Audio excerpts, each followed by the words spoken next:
Hi, and welcome back to the Business Career College video series. In this video, we're going to look at business overhead expense insurance. And this is a fairly specialized insurance product, but it can be a nice introduction to the world of insurance for businesses. Where we normally see business overhead or BOE used is in a small business. And normally you would see this used when you have one person who is fundamental to the income or the ability of that business to operate.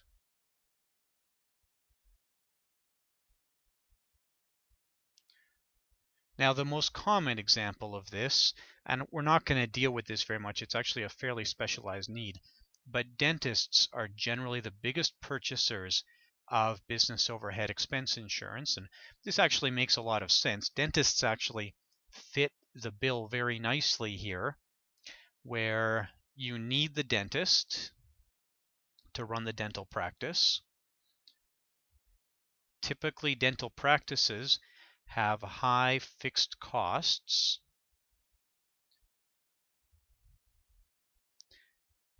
The actual terminology we're looking for here is that these costs would be fixed and contractual.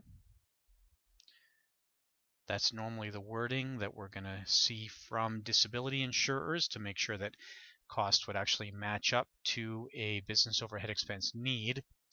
And these dentists, they typically have the cash flow to support the insurance.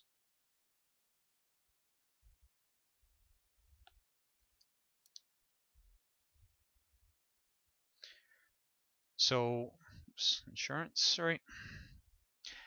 However, we're not going to deal with the dentist need. There are some ridiculous policies actually sold to dentists. You'll find some of the biggest business overhead expense needs out there are specific to dentists. We're going to look at maybe a little bit of a cleaner example. We're going to look at a pickup and delivery company where we have one owner-operator, and this owner-operator owns a truck. So we have a truck here, and we use this for local hauling.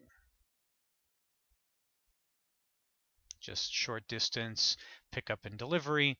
And so this person is running a successful business. Now, hopefully what happens is our owner-operator has some personal insurance,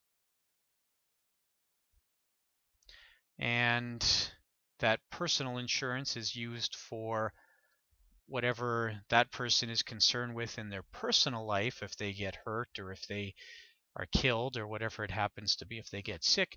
But then they say, hang on a second here, what happens to my business if things go wrong? And it would be very common today to find this person running their business as an incorporated business, but it doesn't have to be incorporated. So the question here, what happens to my business? Well, we might have some income every month. It doesn't have to be fixed income, but a predictable amount of income is important for underwriting purposes.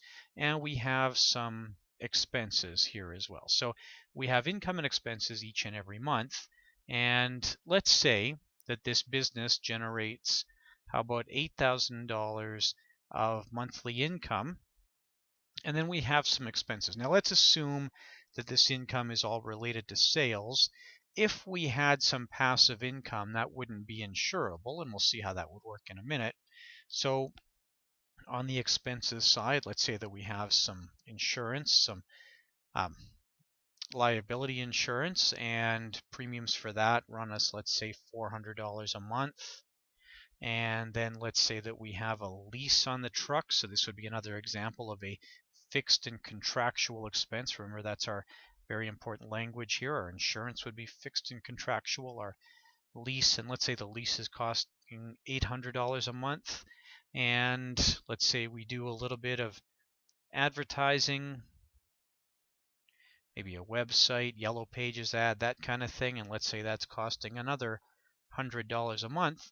So not a huge amount of expenses here, but it is about $1,300 a month. And this wouldn't be uncommon in a small business like this, an owner-operator type of business. And our owner-operator says, hey, what happens here if I get disabled? Well, this is going to be zero, but this is still going to be $1,300. And it won't be very exciting, the prospect of using some of this personal insurance we saw up here. We sure don't want to use $1,300 of that to pay for these costs. What's going to be much better here is if we tack on a business overhead expense policy.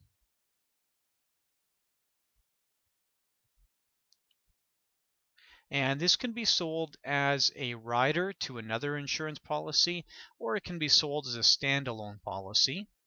And we're going to have the business buy this insurance. So the business pays premiums, and the business will be beneficiary. And normally what we're going to have here is a waiting period. It might be anywhere from as short as 2 weeks. It could be to as long as 6 months, although that would be a long waiting period here. You're probably looking at a 2 to 3 month waiting period. And a benefit period typically somewhere in the vicinity of 24 or 36 months. Those would be pretty common benefit periods for this policy. What's going to happen then is this is actually, unlike most types of disability insurance, this is a deductible expense for the business. And then if the business does end up with a claim, then this is taxable income for the business, but it's being used, of course, to pay our expenses, which would be deductible. So it ends up being a wash. If we actually have to pay those $1,300 in expenses, those would be deductible. That wipes out the fact that this is taxable income, makes it really inconsequential.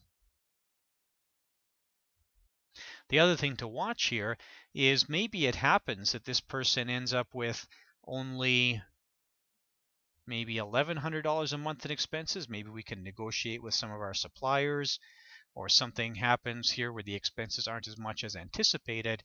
And now we can use that $200 a month to stretch the benefit period longer.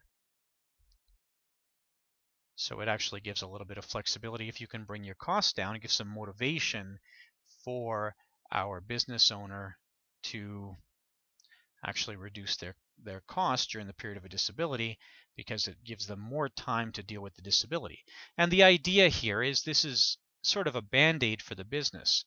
These are not terribly long time frames. This is just designed to give you time to make a decision. So the idea here is that you would have the business owner either sell the business or they get better in time to go back to running the business, but we're not going to have an age 65 benefit period on a business overhead expense policy. Basically, we just need to put a little bit of a stopgap measure in place here so the business will survive while our business owner is disabled. That's business overhead expense insurance. It's a fairly straightforward product, and for somebody who's never sold any disability insurance, this can actually be a good introduction to the disability insurance market. It's also something that can help you if you're dealing with small business owners and you see that they have this need. It's a fairly inexpensive type of insurance, considering that it is a disability benefit, owing to its relatively small benefit and its short benefit period. It can be a fairly easy way to get into selling disability insurance. I hope that's helpful. I hope you've learned something here, and I hope you enjoy your continued studies. Thank you very much.